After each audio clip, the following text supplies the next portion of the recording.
আসসালামু আলাইকুম viewers, Mahmuda's kitchen ব্লগের পক্ষ থেকে আপনাদের সবাইকে শুভেচ্ছা ও স্বাগতম জানাচ্ছি। আশা করি আল্লাহর রহমতে আপনারা সবাই সুস্থ এবং ভালো আছেন।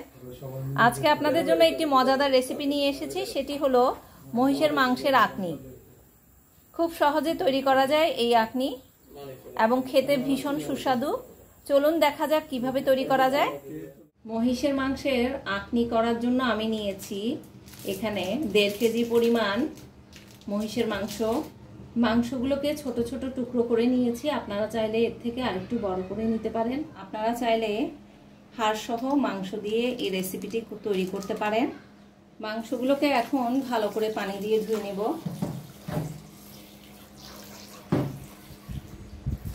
মাংসগুলো আমার ধোয়া হয়ে গেছে, এখন যাব রান্নায়। চুলায় একটি হাঁড়ি বসিয়ে তাতে দিয়ে দিচ্ছি বিসমিল্লাহ 5 টেবিল চামচ পরিমাণ সরিষার তেল। এখন দিয়ে দিচ্ছি বড় সাইজের 2টি পেঁয়াজ কুচি। বিসমিল্লাহ।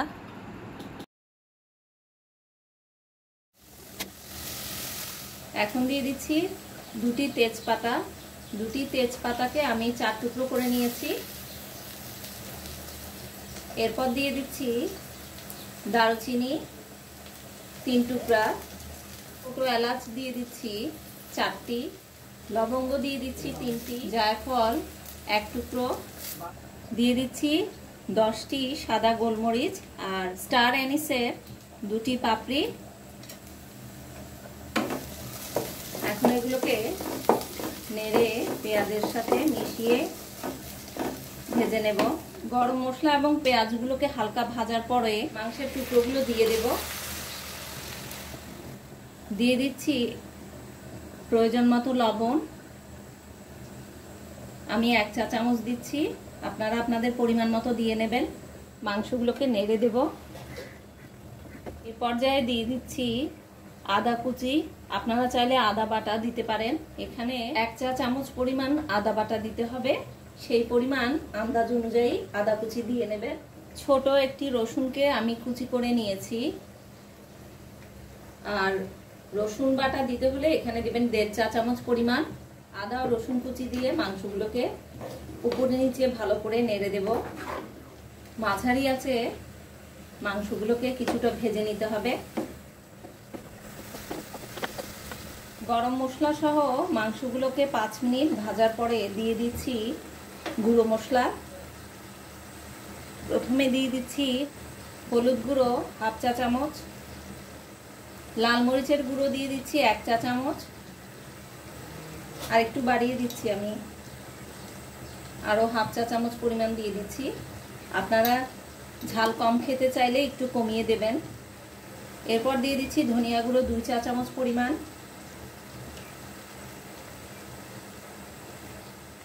জিরা ও গরম মশলার গুঁড়ো 1 চা চামচ। মশলা দিয়ে মাংসের সাথে ভালো করে নেড়ে মিশিয়ে দেব। দেখুন মাংসে কিন্তু পানি এখনো শুকোয়নি, এখানে আমি কোনো পানি দিইনি। মাংস থেকে যে পানি উঠেছে সে পানির মধ্যেই মাংসগুলোকে হালকা করে কষিয়েছি, আবার মশলা দিয়েও কষিয়ে নিচ্ছি। এভাবে মাংস রান্না করলে মাংস রান্না কোনো ঝামেলাই মনে হবে না, আর আঁকনিটাও তৈরি করতে খুব সহজ হয়। দেখুন মাংস থেকে পানি শুকিয়ে এসেছে। আমি এখন এখানে দিয়ে দিচ্ছি নরমাল পানি 2 কাপ পরিমাণ, আরো 2 কাপ দিয়ে দিচ্ছি। মোট 4 কাপ পরিমাণ পানি দিয়ে মাংসগুলোকে ভালো করে সিদ্ধ করে নেব। মাঝারি আছে মাংসগুলোকে সিদ্ধ করে নেব। ঢাকনা দিয়ে দিচ্ছি। ঢাকনা দিয়ে আঁকনির জন্য আলু কুটে নেব। আধা ঘন্টা পর ঢাকনা সরিয়ে মাংসগুলোকে একটু নেড়ে দেব। দেখুন পানি প্রায় শুকিয়ে এসেছে। 4টি আলু টুকরো করে নিয়েছিলাম, এখন সেই আলুগুলো এখানে দিয়ে দেব।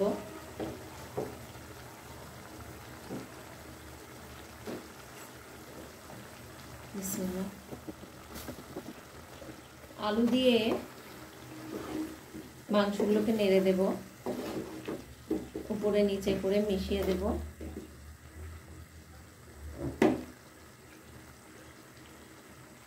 ঢাকনা দিয়ে দেব। 5 মিনিট আলুগুলোকে মাংসের সাথে কষাবো। আলু সহ মাংসগুলো 5 মিনিট কষানোর পর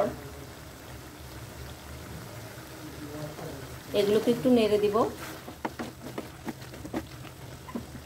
এই পর্যায়ে পানি দিয়ে দিব। 2 কাপ পরিমাণ নর্মাল পানি দিয়ে দিচ্ছি। আপনারা চাইলে হালকা গরম পানিও ব্যবহার করতে পারেন। এখন পানি দিয়ে একটু নেড়ে দেব। মাঝারি আছে আলু সহ মাংসগুলোকে সেদ্ধ করে নেব। পানি একটু কম হয়েছে মনে হচ্ছে, এখন আমি আরও 1 কাপ পানি এখানে দিয়ে দিচ্ছি। 15 মিনিট পর ঢাকনা সরিয়ে মাংসগুলোকে একটু নেড়ে দিব। দেখুন পানি শুকিয়ে এসেছে।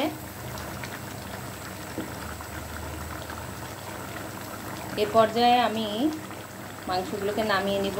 নামানোর আগে অবশ্যই লবণটুকু দেখে নিতে হবে, কম হলে দিয়ে নিতে হবে। আঁকনি করার জন্য আমি নিয়ে নিয়েছি এখানে আধা কেজি চাল, মানে 500 গ্রাম। এখন চালগুলোকে ধুয়ে নিব। আর আমি নিয়েছি সিদ্ধ চাল, আপনারা চাইলে এখানে পোলাও চাল বা যে কোনো চাল ব্যবহার করতে পারেন। চালগুলোকে এখন ধুয়ে নেব। চালগুলো আমার ধোয়া হয়ে গেছে। এখন পানি দিয়ে চালগুলোকে আধা ঘন্টা ভিজিয়ে রাখবো। চুলায় হাঁড়ি বসিয়ে দিয়ে দিচ্ছি তাতে 5 টেবিল চামচ পরিমাণ সরিষার তেল। বিসমিল্লাহ। আমি একটি পেঁয়াজ কেটে কুচি করে নিয়েছি। এখন এই পেঁয়াজ কুচিগুলোকে তেলের মাঝে দিয়ে বেরেস্তা করে নেব। বিসমিল্লাহ। বেরেস্তা করার সময় আঁচ সব সময় বাড়িয়ে রাখতে হবে। আমার বেরেস্তা করা প্রায় হয়ে গেছে। দেখুন সোনালি রং হয়ে এসেছে পেঁয়াজগুলো। এ পর্যায়ে আমি বেরেস্তাগুলোকে উঠিয়ে নিব। আঁচ বন্ধ করে দিতে হবে। দেখুন বেরেস্তার কালারটা পারফেক্ট হয়েছে। এর থেকে বেশি হলে কালো হয়ে যাবে, তিতো হয়ে যাবে। এখন বেরেস্তার তেলে দিয়ে দিচ্ছি 2টি পেঁয়াজ কুচি। বিসমিল্লাহ।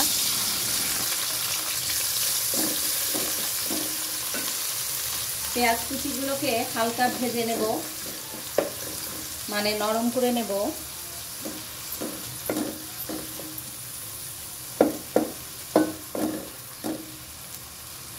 মাঝারি আছে পেঁয়াজগুলোকে হালকা ভেজে নেব।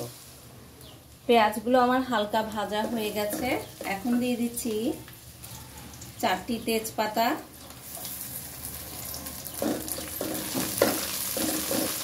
আরো দিয়ে দিচ্ছি 3 টুকরো দারচিনি,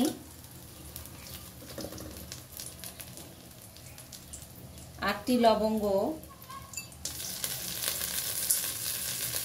জায়ফল 1 টুকরো, দিয়ে দিচ্ছি 10টি সাদা গোলমরিচ। আপনারা চাইলে কালো গোলমরিচও দিতে পারেন। গরম মশলাগুলোকে হালকা ভেজে নেব। আমার ভাজা হয়ে গেছে। এখন এর মাঝে ধুয়ে রাখা চালগুলো দিয়ে দিব। বিসমিল্লাহ। দিয়ে দিচ্ছি লবণ, 1.5 চা চামচ পরিমাণ মতো দিয়েছি। আপনারা আপনাদের পরিমাণ মতো দিয়ে নেবেন। বিসমিল্লাহ। লবণ দিয়ে চালের সাথে নেড়ে মিশিয়ে দেব। চালগুলো আমার ভাজা হয়ে গেছে। এখন এতে দিয়ে দিব হালকা গরম পানি। নরমাল পানিও দিতে পারেন, তবে হালকা গরম পানি দিলে তাড়াতাড়ি সিদ্ধ হবে। পরিমাণ যেহেতু চালের পরিমাণ যেহেতু এখানে আধা কেজি আছে, আমি পানি দেব এখানে 1 কেজি। যেহেতু এটি সিদ্ধ চাল, তাই এখানে 1 কেজি পুরো সম্পূর্ণ পানি দিব।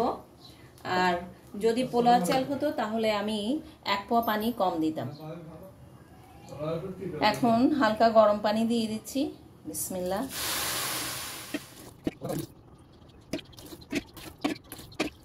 আমি এই কাপের 10 কাপ পরিমাণ পানি দিয়েছি।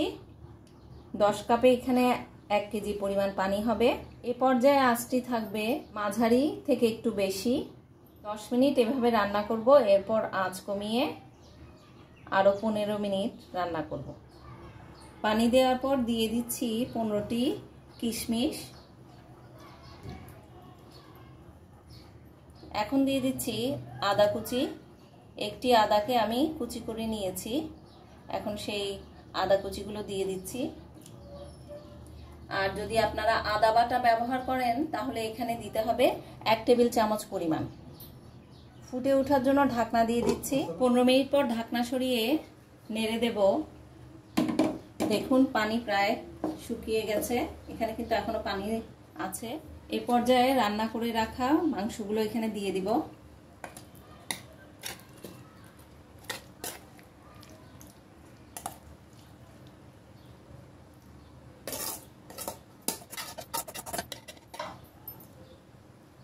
মাংস দিয়ে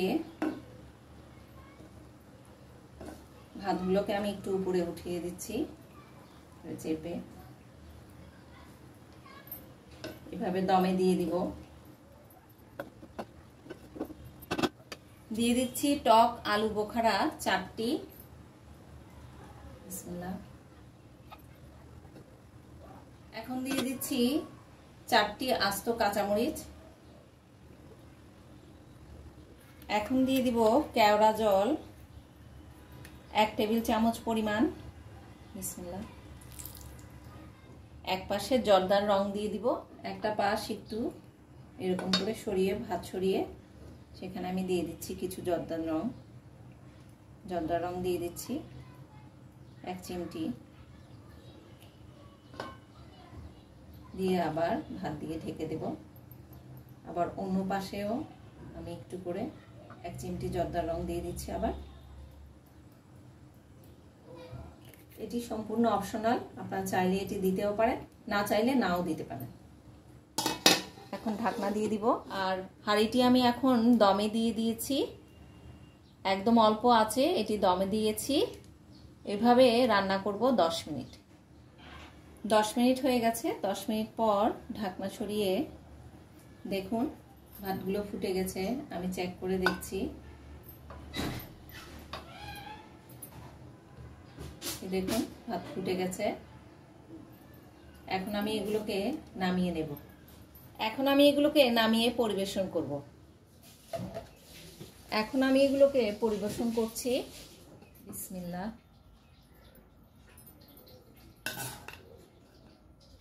দেখুন ভাতগুলো কি পরিমাণ ঝরঝরে হয়েছে।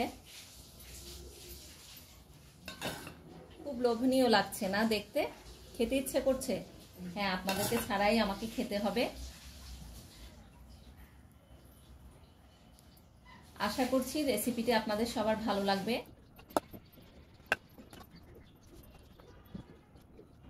এখন পেঁয়াজ বেরেস্তা উপরে ছড়িয়ে দিচ্ছি।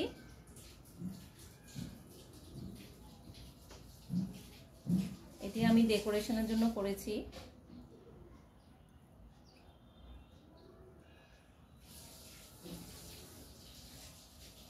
ব্যাস তৈরি হয়ে গেল মজাদার মহিষের মাংসের আঁকনি।